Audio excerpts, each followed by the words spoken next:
Boas-vindas a todo mundo a mais um vídeo aqui no nosso canal. Nesse vídeo vou conversar com o Gusmão, foi meu professor, me ensinou muitas coisas, enfim, hoje um amigo que eu levo para a vida, para a gente trocar informações muito importantes sobre a área de interação e também na área de games. Ele que se especializou e está olhando para essa parte, mas também foi professor, é professor, enfim, e trabalha com um segmento que é super importante na área de interação, que tem tanto a explorar, eu vou explorar isso com você, Gusmão, mas que a gente tem tanto a falar do papel do game, do papel da interação e desse tipo de interação para a gente aprender, para a gente evoluir, para a gente crescer, para a gente até conseguir ter interações melhores nos nossos mais diversos serviços.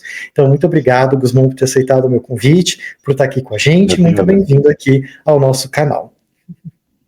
Obrigado, Ellen, é um prazer e uma honra, né, poder trocar essa ideia num canal tão expressivo, onde a gente trata de assuntos tão importantes e poder trazer um pouco do espaço que games oferece para que a gente possa exercer essas funções, né? Então, eu te agradeço demais. Tá, muito bom, muito obrigado. E eu vou começar uma pergunta, uma curiosidade, e todas as minhas perguntas são genuínas, né? Quando eu penso nos convidados e nas perguntas, elas são genuínas, é realmente um aprendizado para mim também. Legal. Mas eu fiquei curioso, né? Você que tem de uma trajetória, veio trabalhando também no mundo acadêmico, a minha sensação, talvez eu não tenha acompanhado tão de perto pedaços da sua carreira, mas conta um pouco pra gente, por que se focar em games, como é que é isso, hoje que você está à frente aí da UX for Indie, contar um pouco pra gente sobre esse trabalho, esse papel, legal, e por que focar nesse segmento, né? Como que foi essa experiência, essa decisão? Caramba, é uma pergunta tão complicada. Eu vou tentar não me estender muito, assim. Muito bom. Mas as coisas na minha vida, por uma série de razões que, enfim, numa outra hora a gente pode conversar, mas as coisas na minha vida nunca foram tão planejadas assim. Uhum. Né? Eu acho que esse pode até ser um problema desse percurso. Mas muitas coisas acontecem e eu enxergo ali uma oportunidade, não uma oportunidade financeira, mas uma oportunidade de eu poder exercer a minha criatividade, exercer as coisas com as quais eu quero falar para as pessoas, né? Então, eu começo no mercado financeiro, vou para tecnologia, ali eu encontro design, curso um bacharelado em design digital, posteriormente eu faço mestrado em design e começo a dar aula nos cursos de design, não necessariamente em games. Obviamente, estou falando aí de uma janela de tempo aí de 15 anos nesse processo, né? E aí, mas eu sempre fui gamer, de certa maneira, né? Sempre gostei de jogar, eu sempre tive um olhar para games como consumidor, né? E na Universidade de Morumbi eu tive a oportunidade, sou muito grato, inclusive, de ser convidado para dar aula nos cursos de games. Bacharelado em design de games. E tem uma pegadinha aí, né? Quando a gente fala design de games, a gente está falando de uma coisa maior do que game design, né? O que fora do Brasil eles vão falar como game development ou game dev. Aqui a gente não está tão estabelecido, de certa forma, ou pelo menos existe aí uma confusãozinha, mas é muito legal a gente citar isso, porque a gente estava numa escola de design, um curso de games, né? Então a visão é parte do design, né? E aí eu fui dar aula das disciplinas clássicas do design para as turmas de games. Então, fundamentos do design, metodologia de projeto, essas disciplinas. E o meu background em finanças, em gestão financeira, e eu fui operador da Bolsa de Valores lá atrás, né?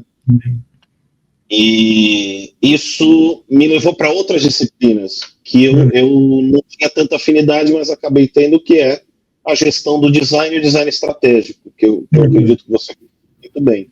Perfeito. Né? Então essas disciplinas eu também acabei assumindo, né? Eu e um parceiro meu, que somos sócios, inclusive, não na UX for Indie, mas numa outra empresa, mas a gente assumia essas cadeiras lá dentro, né, de gestão do design e design estratégico. E aí começa a minha história com games, né? Então, a partir daquele momento, eu comecei a entender games do ponto de vista do fazedor, né? Sim. Do projetista, e não do consumidor. Uhum. E aí, foi uma maravilha você pensar onde tudo se encaixa ali, né? Onde é uma delícia você pensar num meio que é extremamente criativo e você pensar camadas que são estratégicas, pensar o design e tal. Isso para mim é fantástico.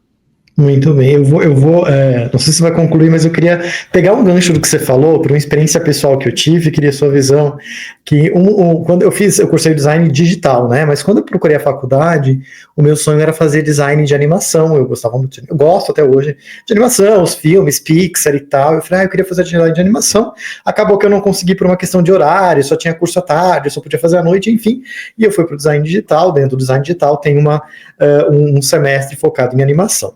Mas o que aconteceu? Eu odiei animação, odiei fazer animação, odiei, foi horrível, assim, foi a pior experiência que eu tive foi fazer animação. Eu amo ver, mas fazer, eu falei, meu Deus, eu não quero fazer esse keyframe e tal, e etc. Mas a minha provocação, a minha brincadeira aqui é, você gosta do game, mas você falou, eu comecei a produzir, a fazer, né, a estar do outro lado, digamos assim, da cadeira. Como que é essa experiência de ser um jogador e desenvolver o game, né? Você perdeu, é mais legal, não é? Porque para mim foi uma experiência que eu falei, olha, eu consumo animação, gosto, não quero fazer. Tem bons animadores, fico muito feliz com isso, gosto muito da animação, mas não quis fazer. Incentivo, né? Mas... olha, quero muito. Então como que foi provavelmente você não deixou de ter a cadeira do jogador, claro, mas como que é estar nessas duas cadeiras, fazendo e jogando? Olha, é uma situação... Eu considero fantástico, porque como professor, eu preciso, acima de tudo, dar pílulas de otimismo e incentivo, né? Me fugiu o termo agora, mas, enfim, eu preciso empurrar esses alunos a fazerem algo que é extremamente complexo, sistêmico, demorado, caro e um saco para quem não entendeu essa passagem, né? Então uma coisa é você jogar, você tá ali imerso naquele meio, usufruindo daquele meio, né? Então é a tua experiência como usuário. Outra coisa é você pensar como essa experiência será entregue para quem e o que eu quero obter como resposta, né? Uma das coisas que eu mais falo quando eu discuto user experience é que user experience para mim não é algo que é o feijão com arroz, que você pega algumas regras e tudo mais. Eu acho que é o conjunto da interação como um todo. E a interação pressupõe que eu vou ter um feedback dessa interação. E aí eu vou entender o que eu propus e qual foi a experiência, né? Então, aí quando eu recebo esse retorno, eu falo assim, esse usuário entendeu, ou esse usuário não entendeu, eu preciso ser mais específico e tal. E quando você pensa nisso, do ponto de vista do design, que para mim é uma maravilha, porque eu estou pensando necessariamente algo tão objetivo ou pragmático como um software, né? A interação com um aplicativo, mas eu estou pensando numa mídia, acima de tudo, que tem um discurso, né? Implícito. Então, os jogos, eles carregam em si, queira o desenvolvedor ou não, carregam em si uma mensagem, carregam em si um propósito. E eu acho que, para mim, esse é o foco da experiência. E saber disso é quando eu falei assim, pô, isso é fantástico. Que legal. Né? Eu não tenho um jogo meu lançado, mas eu já orientei, sei lá, dezenas de projetos de jogos, e alguns deles já foram publicados depois profissionalmente. Né? Maravilhoso. Então eu tenho muito orgulho disso, assim, muito bacana. Muito legal. E hoje o mercado de games, eu me lembro, pelo menos na época que eu estava mais próximo, é muito complexo no Brasil e tal, enfim, até a legislação não olhava e tratava o game como um potencial que ele tem de aprendizagem, até porque ele é imersivo, ele é envolvente, ele nos ensina, apesar, talvez a gente não saiba, mas nos ensina muitas coisas, inclusive até gestão emocional, às vezes, de lidar com as frustrações de perder e continuar tentando. Mas eu queria entender um pouco como que você está enxergando o mercado de games no Brasil e talvez conectar um pouco sobre o papel da UX for Indie, né? Qual é o papel dela? É uma produtora? Faz, não faz? Como que é essa sua conexão com o mercado de games? Você que agora, pegando esse gancho que você falou, né? Como que é o papel e como que está o mercado hoje de games no Brasil aí, na sua visão? Eu acho que para ficar mais claro, eu dividiria em duas partes essa resposta, né? Misturando as duas partes. Okay. Né? Em 2017, eu abri uma empresa para prestar consultoria na área de negócios para games. Uhum. Então, foi aí que eu comecei a me aprofundar em outras questões. Questões legais, questões estratégicas, gestão financeira, planejamento estratégico, essas coisas todas, fluxo de caixa, etc. Perfeito. 2020, e é isso, 2017 eu pensava assim, puxa vida, eu quero produzir, eu não quero só ser um professor mais, eu quero estar envolvido no mercado. Perfeito. E aí eu comecei a criar conexões, né? Então foi 2016, aí 2017 abri essa empresa, 2020 abri a UX for Indie. Já a gente volta nesse assunto.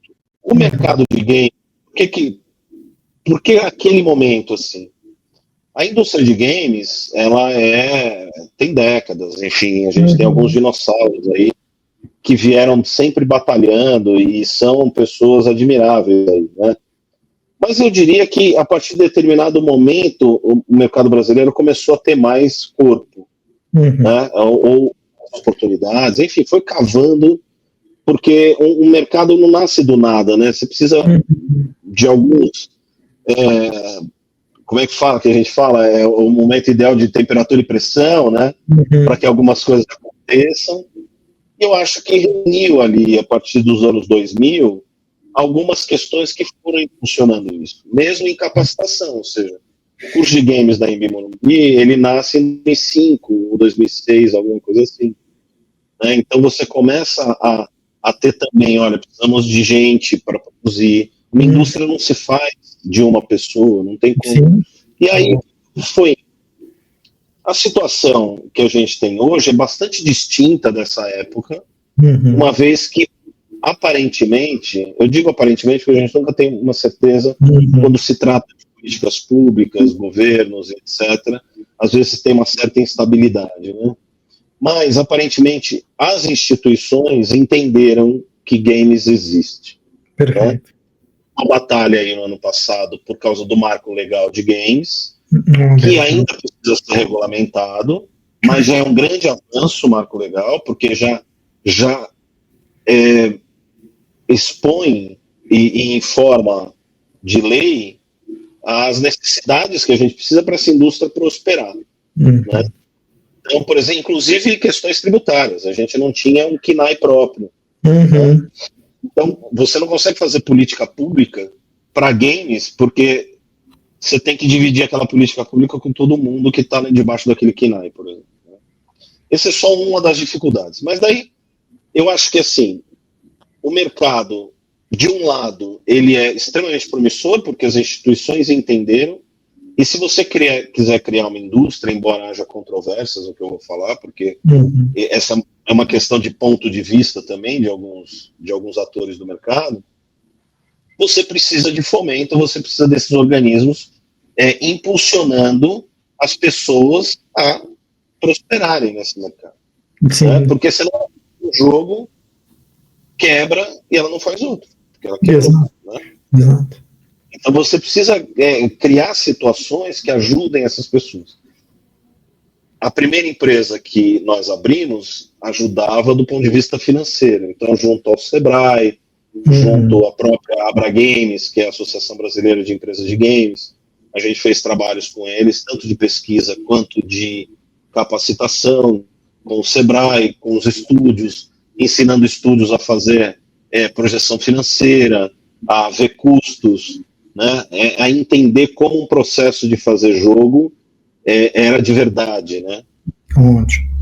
E aí nasce a UX for Indie, porque eu desde que eu era aluno de design digital, o mesmo curso que você fez foi o curso que eu também fiz, e depois fui dar aula no curso, que é fantástico, né? É emocionante até. Eu abro a UX for Indie porque desde o começo dos anos 2000 eu pesquiso a área de usabilidade, de ergonomia, de acessibilidade. E aí eu fui fazer, eu levei uma galera, eu mais uma professora e mais acho que 10 alunos, a gente levou para um curso de verão na França, numa escola de animação e games que é bem famosa lá. E a gente lá tinha um laboratório de playtest de jogos, né, para fazer games, para testar jogos, etc, e fazer análises. E era um laboratório que ele era caro porque os equipamentos são caros, mas era um laboratório pequeno. Então eu comecei a pensar como é que eu poderia de repente fazer isso no Brasil. E aí eu voltei e 1 ano e meio depois eu acabei abrindo a UX for Indie, que é uma empresa que se ocupa de fazer pesquisa de usuário em jogos, ou seja, pesquisar quem é esse jogador e para quem que você quer fazer esse jogo. Playtests de user experience, ou seja, você está num processo de produção, a gente tem vários testes que você pode trabalhar para validar os seus conceitos, validar suas estratégias, e também QA, que é o Quality Assurance, ou seja, a garantia de qualidade. Perfeito. Que aí são 2 testes distintos, né? São, tanto que a gente chama, UX a gente fala que é playtest, e QA a gente chama de teste, que é como se estivesse testando um equipamento, né? Então eu vou fazer um teste funcional daquilo, se o jogo funciona, se instala bem, se tem bugs, se não tem. Então é uma empresa que nasceu para olhar para os pequenos, porque a gente tinha 1 ou 2 empresas no Brasil gigantes, né, que só prestavam serviço para grandes estúdios, e os pequenos estúdios não tinham acesso a isso. Então eu entendi que ali o espaço para criar, e aí nasce a UX for Indie, que ainda não é uma empresa que anda na velocidade que eu gostaria, mas ela dá sinais de que os pequenos e médios estão começando a entender o que é a pesquisa de usuário, estão começando a entender a importância de validar na redução, inclusive, de riscos sobre investimento, né? Maravilhoso. Que é muito importante. Exato, muito bom. Eu quero pegar um gancho do que você trouxe, você falou sobre interação, falou sobre usabilidade, acessibilidade também, e eu tenho uma curiosidade que quando a gente vai desenvolver, né, eu trabalho com UX principalmente, e muito para aplicativo, né, eu trabalhei muito com banco, inclusive, enfim, tal. Eu queria entender, assim, como que é a construção, o que é próximo, digamos assim, o que é totalmente diferente, talvez, na hora de desenhar um aplicativo em relação à experiência UX, fluxograma, wireframe, é feito um wireframe, como que é? Não, é um storyboard, enfim, como que é essa construção entre aquilo que se aproxima, digamos assim, de um aplicativo que eu vou chamar aqui de normal, enfim, tradicional, para aquilo que é uma imersão, né, que você está agindo em primeira pessoa, às vezes, e tal. O que se aproxima e se afasta no campo do design digital? Olha, eu vou roubar até aqui uma citação do Nielsen, né? Que é um personagem conhecidíssimo da nossa área, né? E que ele vai falar exatamente isso, que para abrir o diálogo, a conversa dele com games, porque ele também naturalmente vai para games depois, né? Que ele vai fazer as análises. Mas ele vai falar assim que a principal diferença, embora hajam outras, obviamente, mas a principal é que em games não se trata de facilitar para o usuário. Essa é a principal diferença. Ou seja, Enquanto banco eu tenho que diminuir barreiras, em games eu tenho que aumentar as barreiras, porque os obstáculos fazem parte dos desafios e dos objetivos do jogo. Então, o balanceamento que a gente fala em jogo é eu equilibrar esses fatores, os níveis desses obstáculos, os graus de dificuldade para transpor esses obstáculos, e que, portanto, essa é a principal diferença. Enquanto um eu tenho que tirar barreiras, o outro, na verdade, eu preciso entender como colocar barreiras adequadamente. Então, isso é bem complexo, né? Então, eu acho que essa é a principal diferença, assim, né? Perfeito. Em termos de processo, também muda bastante, porque imagina o seguinte, é como se eu estivesse fazendo UX para cinema, só que eu tenho a camada de interação, que, embora... Esse exemplo é complicado, porque eu falo assim de cinema, parece que a parte visual do game é a principal. Não é. Em games a gente tem camadas e que para um game funcionar, todas têm que estar muito bem equilibradas entre si, né? Mas eu tenho uma camada que é a camada de história, visual, animação, cinematics. Enquanto eu tenho uma camada de programação, eu tenho uma camada mesmo de UI, é bem complexo desenvolver isso, porque enquanto um aplicativo de banco, de repente eu consigo fazer em uma semana um iframe, um esboço do que eu quero, já posso, meto no Figma lá e consigo entender como é que poderia ser a interação. Em games esse processo pode demorar semanas ou até meses, dependendo do que você pretende. Quer ver um exemplo? A gente tem, nos aspectos narrativos e de interface juntos, em games, a gente tem a questão da diegese, né, do que a gente chama, do que é uma interface diegética.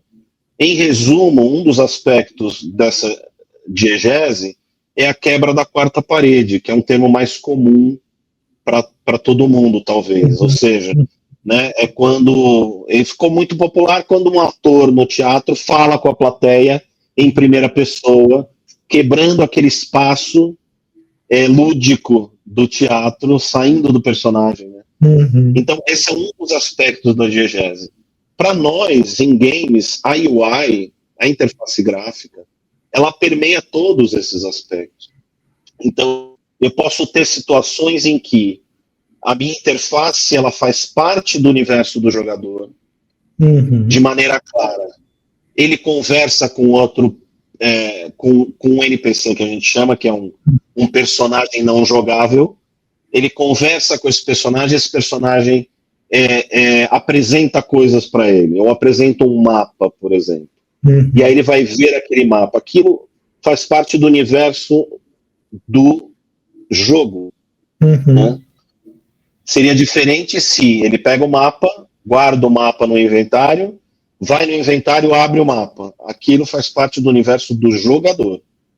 Está fora do jogo. Então, vejam, eu preciso pensar nisso. E qual é o impacto narrativo que eu tenho? Eu tenho arcos narrativos, né? Eu tenho uma jornada que o personagem está trilhando. Quando eu apresento um mapa para ele no universo dele, eu quero dizer algo. Quando eu simplesmente acho que não precisa, que basta que o jogador tenha consciência de onde ele tem que direcionar o personagem, eu faço isso fora. Então, para eu pensar esses aspectos, veja, primeiro eu preciso pensar cedo. Né? Outro exemplo clássico, eu sempre esqueço o nome do jogo, meu Deus, mas enfim. Você tem um jogo que é bem famoso por isso. A barra de vida está na roupa do personagem, nas costas dele. Olha. Então, a gente pode imaginar que outros personagens veem aquilo ali. Ou seja, a barra de vida está no universo do jogo, no universo do personagem. Né? Ao passo que se eu ponho uma barrinha em cima, como Mario ou Zelda, em cima, aquilo faz parte do universo do jogador. É só uma informação para eu saber se meu personagem está morrendo ou não. Né? Então, isso tudo faz parte da UI. Eu posso colocar coisas no cenário que não fazem parte do universo do jogo. Se eu pensar no jogo como FIFA, né, ou outro, eu posso sinalizar jogadas que são gráficos, que o jogador lá, o personagem, o Ronaldinho, o Ronaldo, né, o Cristiano Ronaldo, ele não vê esses gráficos. Esses gráficos é uma interface para o jogador ver. Mas eu estou desenhando isso no campo de futebol. Então, percebe? Eu não estou desenhando uma camada fora, está dentro, mas também não faz parte da... Eu dei esse exemplo mais longo para explicar a dificuldade de fazer UI e UX para games. Né? Então, a gente usa os nossos testes, por exemplo, na UX for Indie, a gente vai partir de algumas premissas. O que eu quero descobrir, que é bem comum para nós, né? Quem já faz isso já entende esse processo, mas eu posso testar storyboards, concepts de personagem, concepts de cenário, para começar esse processo de validação, para que isso não impacte lá na frente, ou seja, quando eu chegar lá na frente, eu tenha cometido alguns equívocos, sejam impossíveis de serem corrigidos, por exemplo. Né? E jogos demoram muito para ser feitos, né? Um jogo simples pode demorar 2 anos, 1 ano e meio, sabe? Principalmente se tiver níveis, né? Eu fico imaginando, né? Se tiver níveis diferentes, até para entender o que é uma complexidade e o que talvez o jogador tenha que aprender para poder passar para a próxima fase, para daí sim evoluir dentro do jogo, né? Como vai ser tutorial e etc. Algumas coisas mudaram também nos aplicativos que a gente poderia chamar esses aplicativos de serviço, né? Que é a gamificação. Então, você traz algumas situações de jogo para dentro desse aplicativo para engajar o player, né? Essa é uma métrica muito importante para games, o engajamento, porque é o que quanto tempo o jogador fica jogando, qual a capacidade que ele tem de voltar a jogar no dia seguinte e 2 dias depois, e 3 dias depois, e 30 dias depois. Como é que eu faço isso e de que forma eu também tenho que estimulá-lo a fazer isso, em especial se meu modelo de negócio for anúncio, por exemplo. Sim. Né? Então eu preciso dele vendo anúncio para que eu possa fazer meu jogo ganhar dinheiro, né? Perfeito. Então é isso, é bem complexo de fato. Assim. Muito bom. E aí eu fiquei pensando aqui, né? Eu vou tentar, é realmente complexo, eu vou tentar separar aqui 2 pontos para talvez a gente conseguir explorar um pouco sobre esse fazer jogos, digamos assim, né? Mas eu acho que existe um primeiro momento, que é a minha primeira curiosidade aqui, que é como identificar uma oportunidade de jogos, né, de jogo, né? Como que identificar isso para construir um jogo novo, né? Porque, sei lá, é uma ideia eureka de alguém que é gênio e que está construindo. Provavelmente não, mas assim, provavelmente há algum tipo, né? Há pesquisas que são feitas para isso, e eu falo isso só para emendar se já está uma previsão, porque a minha segunda pergunta era, uma vez definindo, eu identifiquei uma oportunidade, por onde que a gente começa? Eu escrevo isso, eu vou escrever com um livro, né? É a narrativa que eu faço primeiro, é a pesquisa, é o concept, né? Enfim, mas para início como identificar, como normalmente, provavelmente isso também é muito particular, é muito, né, deve ser contextual, mas como normalmente acontece identificar um jogo novo, uma oportunidade para lançar um jogo novo aí, principalmente, e aqui eu estou pegando, né, esses médios, pequenos, porque os grandes devem ter, né, mas para o público que de repente você está mais próximo, né, como que identifica uma oportunidade de jogo novo? Olha, a tua pergunta é excelente, eu adoro essa pergunta, porque ela faz parte da minha tese, vamos dizer assim, do meu propósito. Eu não acho que jogos... não é que eu não acho, mas é que eu acho tão arriscado, é tão caro, demorado e etc., que você deveria ter um cuidado com a questão conceitual. Então, por onde começa é uma questão super importante. Tem várias formas de começar. Né? Então eu poderia começar no Eureka, falar assim, nossa, caramba, eu queria fazer um jogo assim. Isso não é nem Eureka, desculpa. Pensei uma mecânica diferente, que eu nunca vi. Né? Eu acho que esse é um ponto que você pode começar, obviamente, e muita gente começa assim. Outro ponto eu quero fazer um jogo deste gênero assim, porque é meu sonho. Esse cara tem grande risco de naufragar, se começar assim. Mas como as pessoas são livres para elas decidirem, Exato. né? Também é uma possibilidade começar por aí.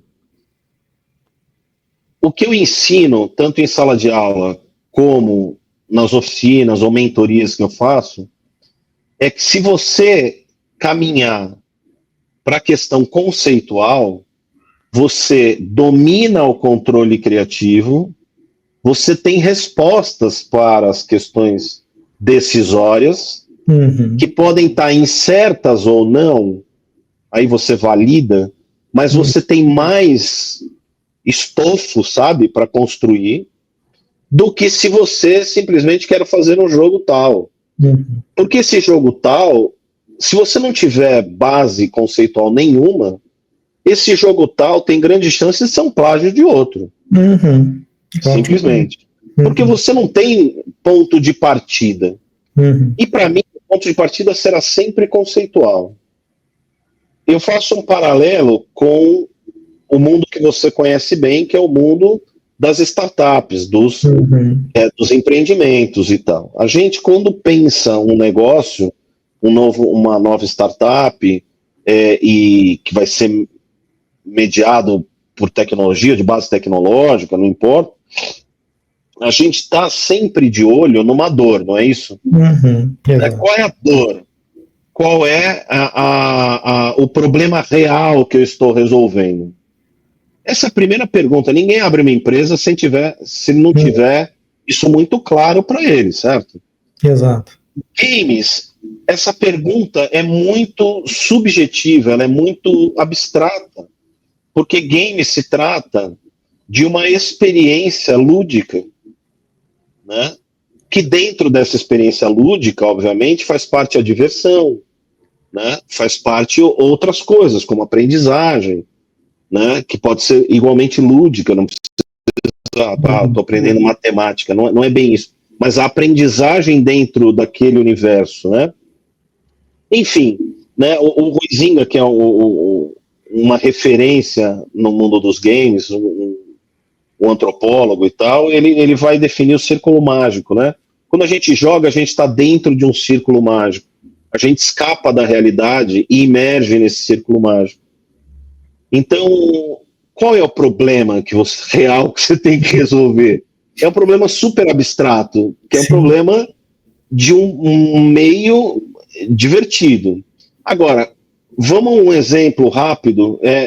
Se eu estiver me estendendo muito, me corta, tá? Não. O grande lance vamos imaginar, eu vou dar um exemplo que é fácil de entender, não precisa ser só assim, obviamente. Mas vamos imaginar que eu queira desenvolver um jogo para mudar a mentalidade de pessoas sobre determinado assunto. Né? A gente pode pensar, seja ele qual for, né? Questões minoritárias, LGBTQIA+, racismo, desigualdade social, violência.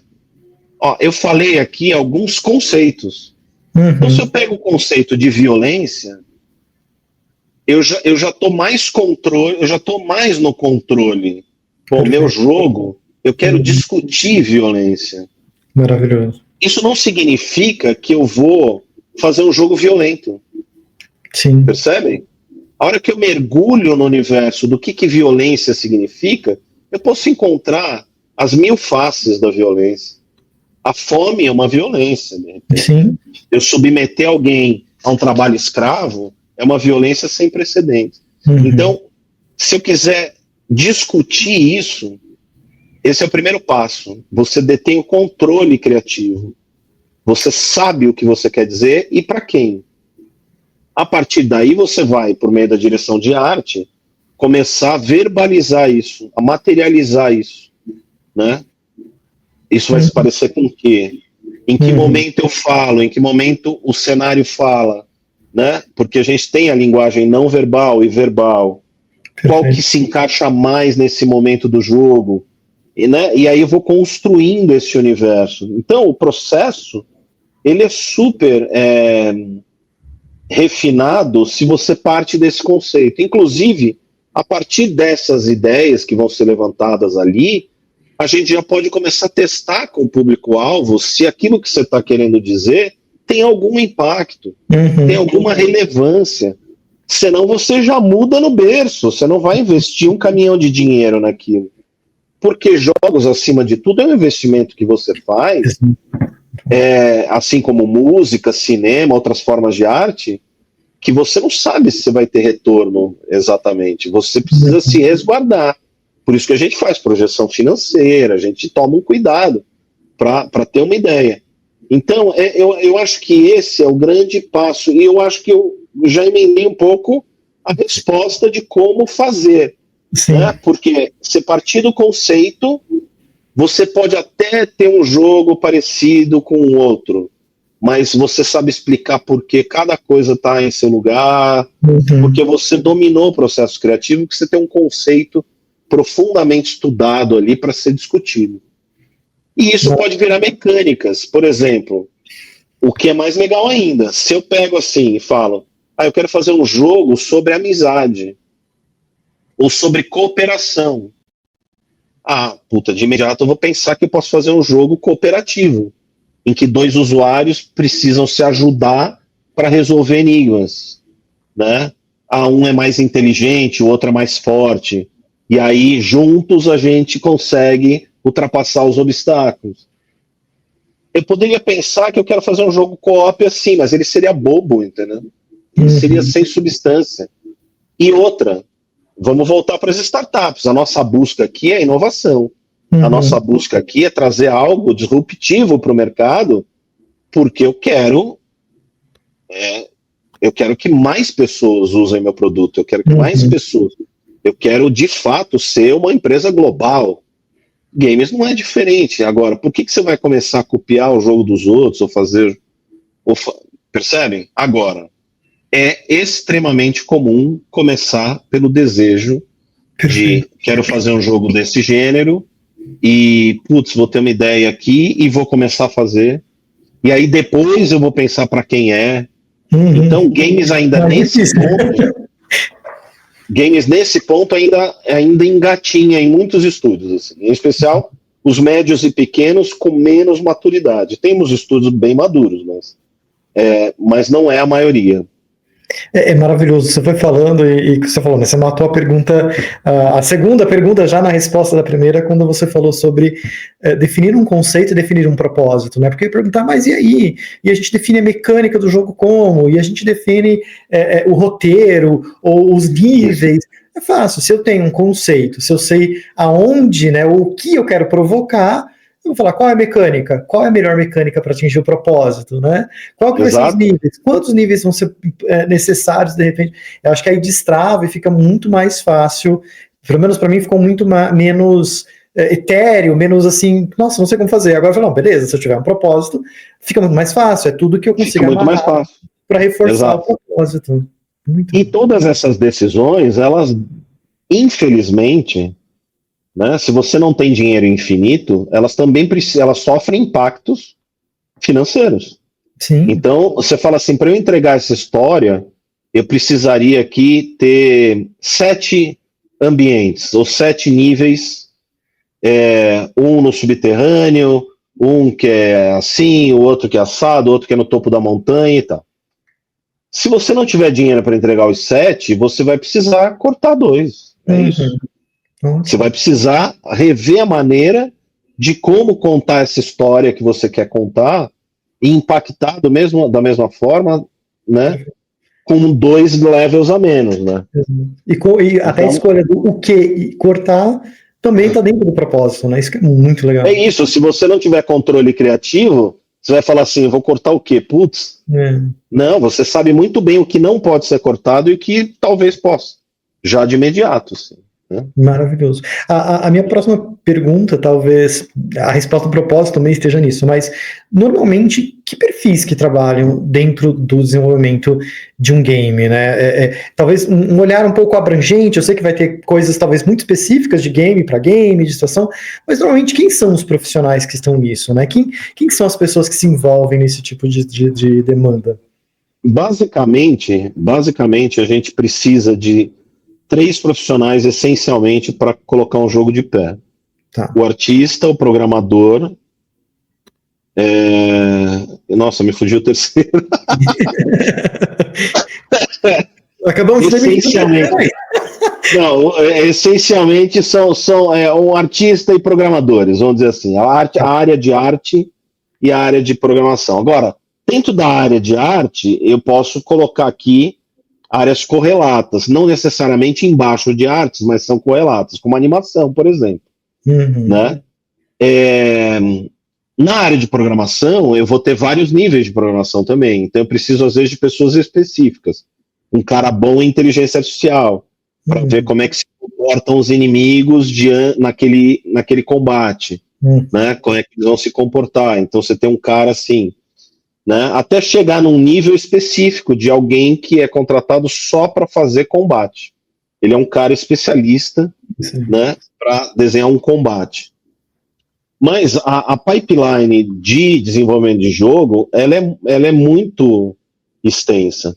Você vai precisar do pessoal de gestão de projeto, produtores, né? Esses caras normalmente são agilistas, né? Que trazem, embora também não seja um consenso da área de games que Scrum, por exemplo, seja crucial. Tem muitos programadores que preferem ainda utilizar o Waterfall como metodologia. Então, você precisa dessa galera que está ali cuidando do projeto, produção, custos e gestão. Você tem a parte de arte, que daí você tem 2D, 3D, rigging, modelagem, texturização, iluminação. Você tem o pessoal de VFX, de Visual Effects, né?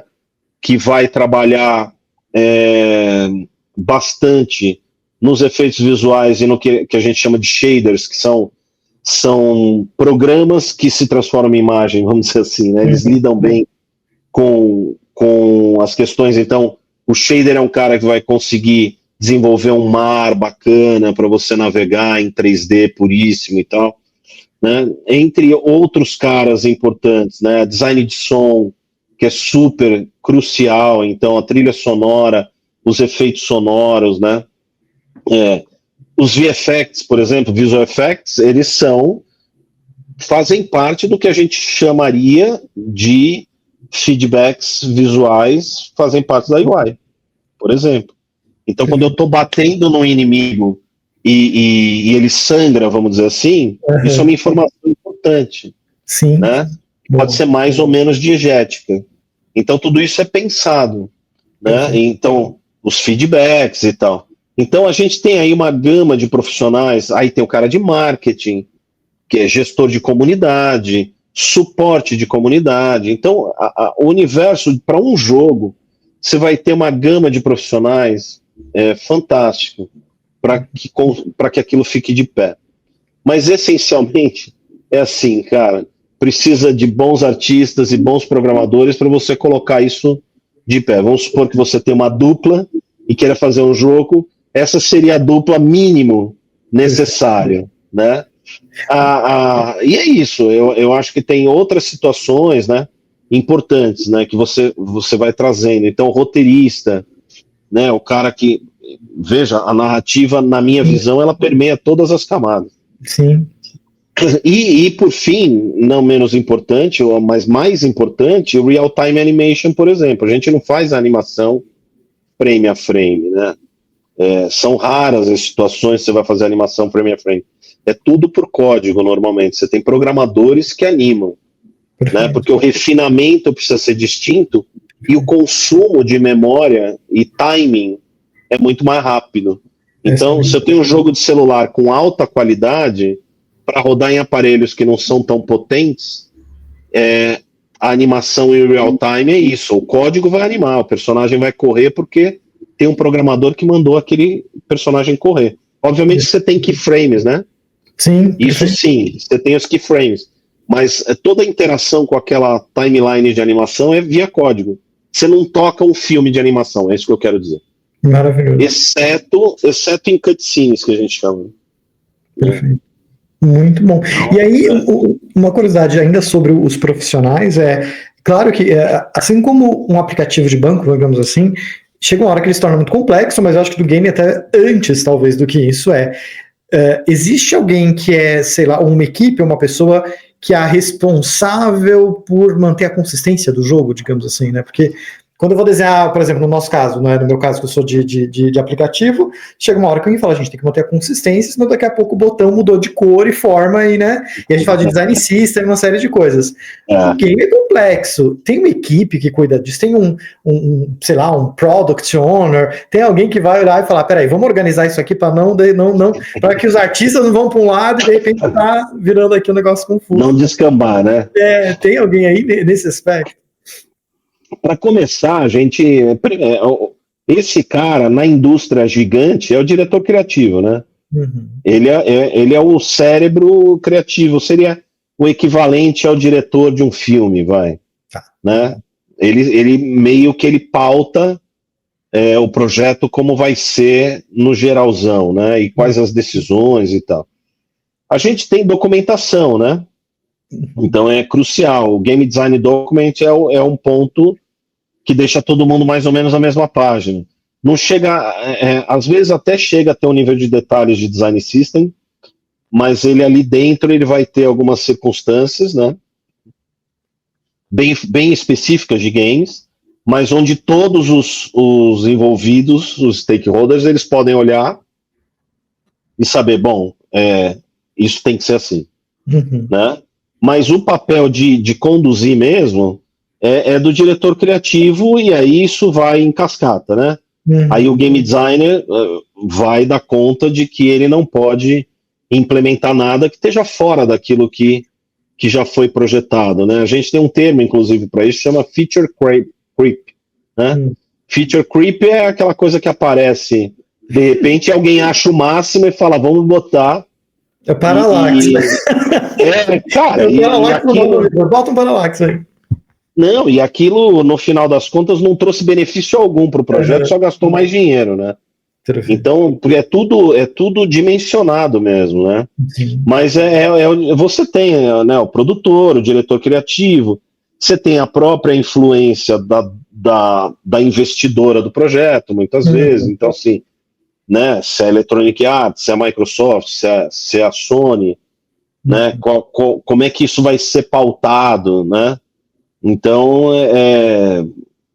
né, dependendo do chapéu que ela estiver vestindo, ela vai opinar mais ou menos, mas no geral você tem lá um estúdio responsável, esse estúdio tem um chefe, né? E esse chefe é raro esses estúdios grandes trabalharem em inúmeros projetos simultâneos, então é muito concentrado no mesmo projeto, assim, porque é muito trabalho, né? Exato. E bem caro. Muito bem. E aí, aproveitando os ganchos que a gente está falando ali de diferentes profissionais que trabalham na área de games, eu queria agora ouvir de você um conselho, uma dica, uma sugestão para alguém que queira entrar nesse mercado, que queira trabalhar. E, enfim, aí pode ter vários, como você falou, né? Pode ter desde pessoas de negócio, gestão de projeto, diretores, designers, desenvolvedores, enfim. Mas de um modo geral, né? O que você pode dar aí de sugestão, de diquinha para quem sonha em um dia vir trabalhar com games? Olha, eu acho que a primeira coisa, eu vou falar duas coisas, né? A primeira coisa é não se seduzir com os números, porque os números são gigantes. E isso não significa que você vai ter acesso a esses números gigantes. É sempre uma esfera do possível, mas muitas vezes pouco provável, né? Bom. Então pode ser que você dê uma sorte e teu jogo exploda e você vire milionário do dia para a noite. Nós estamos falando de cifras bilionárias, coisas de 240 bilhões de dólares, o que é muita grana, mas esse é um dado muito usado para vender a indústria, para ela se vender. Olha, aqui gira tanto de grana. Mas esse dado não é tão relevante para você que está começando, porque você tem uma estrada ainda para ser seguida. E para seguir essa estrada, para você encurtar caminhos, eu acho que é a intensidade e a busca por qualidade. Porque, assim, não importa se você é um estúdio pequeno ou se você é um estúdio grande. o jogador, ele vai exigir o mesmo 3D de você que ele exige Excelente. da Electronic Arts, entendeu? Percebe? É uma questão de percepção. Ele olha o teu 3D e fala assim, pelo amor de Deus, esse cara não sabe fazer nada. Né? E ele não tá ligando que vocês são 3 amigos que estão fazendo o jogo. Então, essa busca por uma excelência, eu sei que qualidade tende a ser relativo, eu não acho nem que é relativo, eu discuto isso em sala. Eu acho que ela é contextual. Né? O que é qualidade dentro deste contexto. Né? Num jogo pixel art, por exemplo, não vai ter um 3D brilhante, porque não faz sentido, é um jogo de pixel. Né? Mas ali no pixel, o que é um pixel art de máxima qualidade? Perfeito. A gente tem vários exemplos. E todos os alunos amam esses exemplos. Na hora de fazer, tem dificuldade de chegar nesse nível. Por quê? Por razões óbvias, está começando, mas muitas vezes não entende que ele tem que chegar. Porque não adianta. A gente pode olhar para o universo e falar, nossa, puxa vida, eu não tive oportunidades na vida, eu não tenho dinheiro, eu não tenho isso, eu não tenho aquilo. Mas, beleza, você precisa atingir essa qualidade, você vai precisar fazer mais curso. Ou então, se você não conseguir fazer cursos porque está com poucos recursos para pagar, vai no YouTube, acompanha os caras e senta a bunda na cadeira e faz. E eu estou dizendo, eu falo muito de arte, tá? Eu não sou um artista de carteirinha, minha história com a arte ficou nos anos 80, mas a arte ela tem um papel fundamental, a arte e a animação em games. Ela tem um papel fundamental. As pessoas se apaixonam pelo seu jogo antes de jogar. E o que elas veem? Elas veem a sua arte. Né? Quando a gente fala arte aqui, nesse contexto, é importante ressaltar que não é uma questão subjetiva. Eu estou falando mesmo do cenário, do personagem, né, dos elementos do jogo que aquele público vai ver antes de jogar. Então ali ele se apaixona e fala, caramba, que jogo. Nossa, não vejo a hora desse jogo ser lançado. E você vai usar isso como estratégia de mercado, de marketing, de construção de uma comunidade que te suporta já antes mesmo do seu jogo existir. E a animação, idem. Você tem alguns players importantes, como o Miyamoto, que é famoso, né? E ele vai falar que a animação é uma das coisas mais importantes. É onde a gente se apaixona pelo personagem, é onde a gente consegue vivenciar ali os elementos do jogo, a árvore que balança, a grama que mexe com o vento. Isso não tem a ver necessariamente com o jogo, não é uma mecânica, mas isso é o conjunto da coisa. Né? Então, eu queria só rapidinho fazer Quando eu fui casar, que a gente decidiu fazer uma festa, eu ficava desesperado com os preços de decoração. Sim, não imagino. Eu falo, não é possível que decoração custe mais que comida, não pode ser. Não pode, mas sim, custa. Muito mais que comida. Né? Não é possível que a decoração custe mais que a banda. Custa. Muito mais que a banda. Ou seja, a decoração é uma das coisas talvez a mais cara. Né? E aí, chega uma hora que não adianta brigar. Não adianta. Vai dar festa, vai ter que ter decoração, é isso e beleza. No dia que eu cheguei para casar, que eu vi o cenário, aí eu entendi a importância desse cenário. Né? É uma linguagem não verbal, é aquele discurso visual. E aí você fala assim, caramba, puta, olha a flor, nossa, olha aquela taça, nossa, olha aquela toalha, nossa, que cadeira linda, caramba, esse é meu casamento, que da hora e tal. Isso não tem nada a ver com casar. Exato. Né? Mas tem a ver com o universo da festa, da celebração e tal. E games é muito isso, entendeu? Games é muito isso. Por isso que eu falo bastante de arte. E eu acho que meu conselho principal é busquem uma qualidade, porque embora a gente tenha uma dança das cadeiras muito grande entre os estúdios, né, Por que tem essa dança das cadeiras? Porque você passa muito tempo desenvolvendo um projeto, depois você dá um respiro. E alguns estúdios simplesmente demitem as pessoas, né? Porque não tem um próximo projeto em vista ainda, ou não começou ainda. Estúdios maiores conseguem manter o seu time, mesmo ele parado.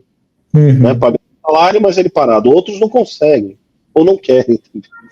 Então, o que vai te fazer trafegar entre as equipes são duas coisas. Eu acho que aí não é só uma. É a qualidade do teu trabalho e a maneira como você se apresenta, o networking. As pessoas vão lembrar de você, elas vão te recomendar. Então, mesmo que você ainda seja alguém iniciante, vá nos eventos, conheça as pessoas, saiba quem são os desenvolvedores que estão começando também, participe da comunidade, porque isso vai te ajudar muito, muito mesmo. Muito bom, maravilhoso. Falou umas coisas maravilhosas, adoro. Realmente, você falou da visualização, da decoração, e é isso, né? A gente se apaixona, registra, fica, se emociona, é muito complicado, mas faz sentido, é além do racional, né? Então toca a gente em outros instantes, digamos assim. Se você me perguntar o cardápio da festa, eu não sei se eu lembro direito, mas da decoração eu lembro de. Olha aí, que maravilhoso. Muito bom. Bom, essa foi minha última pergunta. Olha aí, como rapidinho, passou muito rápido o nosso tempo. Mas eu queria aqui saber se você quer. Já me convido para uma segunda. Já vamos ter comentários, perguntas para a próxima. Mas eu queria saber mais se você quer acrescentar alguma coisa. Acho que essa sua última fala foi incrível. Enfim, não sei se faltou algo dessa ou outras, mas eu queria aqui deixar à vontade se quiser fazer algum recado final, alguma coisa que eu deixei de perguntar. Eu acho que o meu recado é assim, eu vou reforçar uma coisa que eu falo em aula. Eu falo, olha, vocês não precisam passar tanto aperto, porque vocês escolheram estudar, pesquisar, olhar com mais cautela, ou passar por um processo de experimentação antes de sair fazendo o seu jogo. E esse processo, se você entender o que é design, fazer jogo é fácil, fazer design é difícil. Olha que legal. Né? Você pensar o design é difícil num jogo.